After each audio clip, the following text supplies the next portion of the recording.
നമസ്കാരം എല്ലാവർക്കും ഉമേപ്പ real എസ്റ്റേറ്റിന്റെ YouTube ചാനലിലേക്ക് സ്വാഗതം. നിങ്ങൾ ഈ ചാനൽ ഇതുവരെ സബ്സ്ക്രൈബ് ചെയ്തിട്ടില്ലെങ്കിൽ ഇപ്പോൾ തന്നെ ഈ ചാനൽ സബ്സ്ക്രൈബ് ചെയ്ത് അടുത്ത് കാണുന്ന ബെൽ ഐക്കൺ കൂടി എനേബിൾ ചെയ്യുക. രണ്ടാം ലോക മഹായുദ്ധ കാലത്ത് ജർമ്മനിയെ പോലെ തന്നെ അല്ലെങ്കിൽ അതിനേക്കാൾ ശക്തമായി വളർന്നു വന്നിരുന്ന ഒരു രാജ്യമായിരുന്നു ജപ്പാൻ. ജപ്പാനെ നേരിട്ട് തോൽപ്പിക്കുക എന്നത് അപ്പോഴും വൻ ശക്തികളിൽ ഒന്നായി നിലനിന്നിരുന്ന അമേരിക്കയ്ക്ക് പോലും വലിയ വെല്ലുവിളിയുമായിരുന്നു. അതിന്റെ ഫലമായിട്ട് തന്നെ ആവണം അവസാനമായിട്ട് ജപ്പാനെ പരാജയപ്പെടുത്തുന്നതിന് തൊട്ടു മുമ്പായിട്ട് ജപ്പാൻ ഇനിയും ഉയർന്നു വരാതിരിക്കുന്ന വിധത്തിലുള്ള ഒരു പ്രഹരം നൽകുവാൻ അമേരിക്ക തീരുമാനിച്ചതും. അതിന്റെ ഫലമായിട്ടാണ് 1945 ഓഗസ്റ്റ് 6 രാവിലെ 8:15 ഹിരോഷിമയിൽ ആദ്യമായി ലക്ഷക്കണക്കിന് മനുഷ്യർക്കിടയിലേക്ക് ആറ്റം ബോംബ് പ്രയോഗിക്കുക എന്ന മാരകവും ക്രൂരവുമായിട്ടുള്ള കൃത്യത്തിന് അമേരിക്ക തയ്യാറെടുത്തത്.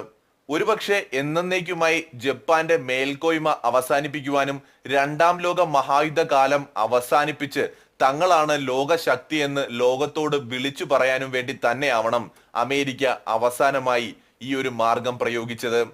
1945 ജൂലൈ 25 അമേരിക്കൻ വ്യോമസേനയുടെ പസഫിക് മേഖലാ കമാൻഡർ ജനറലായ കാൾ സ്പാർട്ടിസിന് ജപ്പാനിലെ 2 നഗരങ്ങളിൽ ആറ്റം ബോംബ് പ്രയോഗിക്കുവാനുള്ള നിർദ്ദേശം ലഭിക്കുകയായിരുന്നു.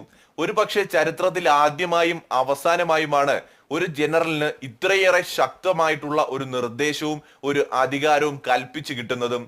40,000-ഓളം ജാപ്പനീസ് സൈനികർ ഉൾപ്പെടുന്ന സെക്കൻഡ് ജനറൽ ആർമിയുടെ ആസ്ഥാന മന്ദിരം സ്ഥിതി ചെയ്യുന്ന ഹിരോഷിമ നഗരത്തെയാണ് ആദ്യമായി തിരഞ്ഞെടുത്തത്. അമേരിക്കൻ വ്യോമസേനയുടെ B-29 ബോംബർ വിമാനമായ എനോലെഗയിൽ നിന്നാണ് ബോംബ് പ്രയോഗിച്ചത്. ലിറ്റിൽ ബോയ് എന്നായിരുന്നു ബോംബിന്റെ പേര്.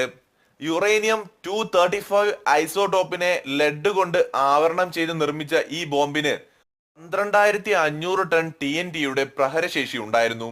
ഹിരോഷിമ നഗരത്തെ ഏതാണ്ട് പൂർണ്ണമായും നശിപ്പിച്ചു കളഞ്ഞ സ്ഫോടനത്തിൽ 1,40,000-ഓളം പേരാണ് ദാരുണമായി കൊല്ലപ്പെട്ടത്. ഹിരോഷിമയിലെ തന്നെ ജൻബഗു ഡോമിന് സമീപം ഷിമ ആശുപത്രിയിലായിരുന്നു ബോംബ് നേരിട്ട് പതിച്ചത്. ആശുപത്രിയിൽ ഉണ്ടായിരുന്നവർ തൽക്ഷണം തന്നെ മരിച്ചു. ജൻബഗു ഡോമിന് ചെറിയ കേടുപാടുകൾ മാത്രമാണ് സംഭവിച്ചത്. എന്നാൽ അവിടം കൊണ്ടും തീർന്നില്ല. യുദ്ധത്തിന് ശേഷം ജൻബഗു ഡോമിന്റെ നാശം തുടർന്നുകൊണ്ടേയിരുന്നു. 1966 ഹിരോഷിമ സിറ്റി കൗൺസിൽ ഇതിന്റെ സംരക്ഷണം ഏറ്റെടുക്കുകയും ചെയ്തു. ഹിരോഷിമയിലെ മേയറായിരുന്ന ഷിൻസോ ഹമായി ഇതിനെ സംരക്ഷിക്കുന്നതിന് വേണ്ടി ധനം സമാഹരിച്ചു. 1967 സംരക്ഷണ പ്രവർത്തനങ്ങൾ പൂർത്തിയായി. 1989 1990 ഇടയ്ക്ക് ചില അറ്റകുറ്റപ്പണികളും നടന്നു. 1945 ഓഗസ്റ്റ് 6 ജൻബഗു ഡോം എങ്ങനെയായിരുന്നുവോ അങ്ങനെ തന്നെയാണ് ഇപ്പോഴും നിലനിൽക്കുന്നത്. 1996 ഡിസംബറിൽ യുനെസ്കോ ജൻബഗു ഡോമിനെ ലോക പൈതൃക സ്ഥാനങ്ങളിൽ ഒന്നായി പ്രഖ്യാപിച്ചു. ലോകത്തിലെ തന്നെ ഏറ്റവും കൂടുതൽ ദുരിതം നേരിട്ടിട്ടുള്ള ജനവിഭാഗങ്ങളിൽപ്പെട്ടവർ തന്നെയാണ് ജപ്പാനിലും ഇന്നുള്ളത്. രണ്ടാം ലോക മഹായുദ്ധത്തിന്റെ അവസാനം എല്ലാം നഷ്ടമായിട്ടും ജപ്പാൻ ഒട്ടും തളർന്നില്ല.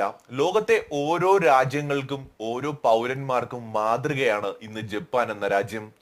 തങ്ങൾ നേരിട്ട തിക്ത അനുഭവങ്ങളെ എല്ലാം തള്ളിമാറ്റി ലോകത്തിലെ തന്നെ ഏറ്റവും സമ്പന്നമായ രാജ്യങ്ങളിൽ ഒന്നായി മാറിയ ജപ്പാന്റെ ചരിത്രം ഇവിടെ സ്മരിക്കേണ്ടതായിട്ടുണ്ട്. ഒരുപക്ഷെ ജപ്പാൻ ജനങ്ങളെ കുറിച്ച് കൂടുതൽ അറിയാവുന്നവർക്ക് ഇതിൽ വലിയ അത്ഭുതമൊന്നും തോന്നില്ല. കഠിന അധ്വാനികളാണ് ജപ്പാൻ ജനത. അതുപോലെ തന്നെ ദൃഢനിശ്ചയവും തന്റേടവുമുള്ള ഒരു വലിയ വിഭാഗം ജനങ്ങളാണ് അവർ. അതുകൊണ്ട് തന്നെ എത്ര വലിയ ദുരനുഭവങ്ങൾ നേരിട്ടാലും അതിൽ നിന്നൊക്കെ പറന്നുയരുവാൻ അവർക്ക് സാധിക്കുക തന്നെ ചെയ്യും. ഒരുപക്ഷെ ജപ്പാൻ ജനതയുടെ ഈ ഒരു കഴിവ് വ്യക്തമായി അറിയാവുന്നത് കൊണ്ട് തന്നെയാണ് അമേരിക്ക അവർക്ക് എക്കാലത്തെയും ലഭിക്കാവുന്നതിൽ വെച്ച് ഏറ്റവും വലിയ ഒരു പ്രഹരം നൽകാൻ തീരുമാനിച്ചത്. അല്ലായിരുന്നുവെങ്കിൽ, അത്തരം ഒരു നീക്കം അമേരിക്ക നടത്തിയില്ലായിരുന്നുവെങ്കിൽ ഒരുപക്ഷെ ഇന്ന് അമേരിക്കയെക്കാൾ കൂടുതൽ ഏറ്റവും ശക്തമായിട്ടുള്ള രാജ്യമായിട്ട് ജപ്പാൻ വളർന്നിട്ടുണ്ടാകുമായിരുന്നു. ഈ വീഡിയോയെ കുറിച്ചുള്ള നിങ്ങളുടെ അഭിപ്രായങ്ങൾ മറക്കാതെ താഴെ കമന്റ് ചെയ്യുക. ഒപ്പം ഈ ചാനൽ ആദ്യമായിട്ടാണ് കാണുന്നതെങ്കിൽ ഇപ്പോൾ തന്നെ സബ്സ്ക്രൈബ് ചെയ്ത് അടുത്ത് കാണുന്ന ബെൽ ഐക്കൺ കൂടി ഒന്ന് ക്ലിക്ക് ചെയ്യുക. മറ്റൊരു വീഡിയോയുമായി വീണ്ടും കാണുന്നവരെ ഗുഡ് ബൈ.